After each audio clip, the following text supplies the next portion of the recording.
মাননীয় সদস্য জনাব মোহাম্মদ হারুনুর রশিদ, চাঁপাইনবাবগঞ্জ ৩, আপনি কি বলবেন? জি, মাননীয় স্পিকার, আপনাকে অনেক ধন্যবাদ। মাননীয় স্পিকার, গত অধিবেশনের পর এই অধিবেশনের মধ্যে জাতীয় এবং আন্তর্জাতিকভাবে অনেক ঘটনা সংঘটিত হয়েছে। এর মধ্যে একটি অত্যন্ত গুরুত্বপূর্ণ এবং অত্যন্ত হৃদয় বিদারক ঘটনা, যে বিষয়টি আমি আপনার মাধ্যমে মাননীয় সংসদ নেতা এখানে আছেন ওনার দৃষ্টিতে আনতে চাই, এবং আমি আশা করব যে এ বিষয়ে সংসদ থেকে একটি নিন্দা প্রস্তাব গ্রহণ করা হোক। মাননীয় স্পিকার, আমাদের প্রিয় নবী হযরত মুহাম্মদ মুস্তাফা সাল্লাল্লাহু আলাইহি সাল্লাম, আমরা তাকে অত্যন্ত ভালোবাসি। শুধু ভালোবাসি এটি নয়, তিনি আমাদের অত্যন্ত প্রিয়। মাননীয় স্পিকার, আমরা সকলে জানি যে ফ্রান্সে একটি সাপ্তাহিক ব্যঙ্গ পত্রিকা এবদা মহানবী সাল্লাল্লাহু আলাইহি সাল্লামকে নিয়ে একটি ব্যঙ্গচিত্র প্রকাশ করে। সেখানেই এটি ক্ষান্ত হয়নি, ফ্রান্সের সরকার সেটিকে ধৈর্যের সাথে মোকাবেলা করা দরকার ছিল। সেটি না করে ফ্রান্সের প্রেসিডেন্ট ইমানুয়েল ম্যাক্রো স্বয়ং এটা আগুনে ঘি ঢেলে দিয়েছে এবং সেটিকে এমনভাবে উস্কে দিয়েছে যার ফলশ্রুতিতে মানুষ সারা বিশ্বব্যাপী এটি নিয়ে মুসলমানদের মধ্যে এবং সারা বিশ্বের মুসলিম নেতাদের মধ্যে ওআইসি থেকে শুরু করে সকলেই তার প্রতিবাদ করেছে এবং ফ্রান্সের পণ্য বর্জন করেছে। ইভেন বাংলাদেশেও সারা বাংলাদেশে ধর্মপ্রাণ মুসলমানরা তীব্র নিন্দা এবং প্রতিবাদ জানিয়েছে।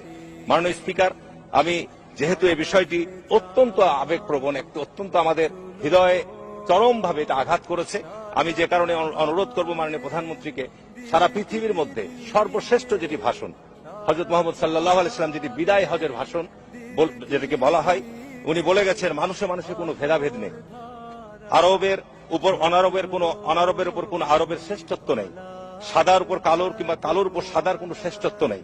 সেই ব্যক্তি সম্মান এবং মর্যাদার অধিকারী যে আল্লাহকে ভালোবাসে। ঈর্ষা, হিংসা, বিদ্বেষ থেকে দূরে থাকার উপদেশ দিয়ে তিনি বলেছেন ঈর্ষা, হিংসা মানুষের সব সদ্গুণকে ধ্বংস করে দেয়। নারীদের উপর অত্যাচার না করতে তিনি বলেছেন। অধীনস্থ কাজের মানুষদের সম্পর্কে বলেছেন তোমরা যা খাবে তাদেরকে তা খাওয়াবে, তোমরা যা পরবে তাদেরকে তা পরাবে। শ্রমিকের শরীরের ঘাম শুকানোর আগে তাদের পাওনা পরিশোধ করতে বলেছেন।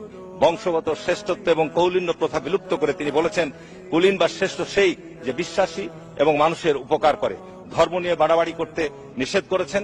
তিনি বলেছেন অতীতে বহু জাতি ধর্ম নিয়ে বাড়াবাড়ি করার কারণে ধ্বংস হয়ে গেছে।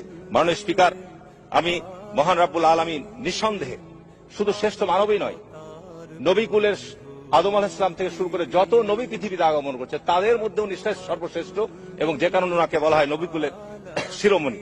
আমি মাননীয় স্পিকার আপনার মাধ্যমে অনুরোধ করব, অবশ্যই বাংলাদেশ একটি ধর্মপ্রাণ, এখানে মুসলিম অধ্যুষিত দেশ, অবশ্যই এখানে এই ব্যাপারে সংসদ থেকে একটি নিন্দা প্রস্তাব গ্রহণ করা উচিত এবং এই ব্যাপারে সরকারের পক্ষ থেকে সুস্পষ্ট নিন্দা প্রস্তাব আনার জন্য আমি আপনার মাধ্যমে মাননীয় সংসদ নেতার কাছে আহ্বান জানাচ্ছি। ধন্যবাদ মাননীয় স্পিকার আমাকে সুযোগ দেওয়ার জন্য।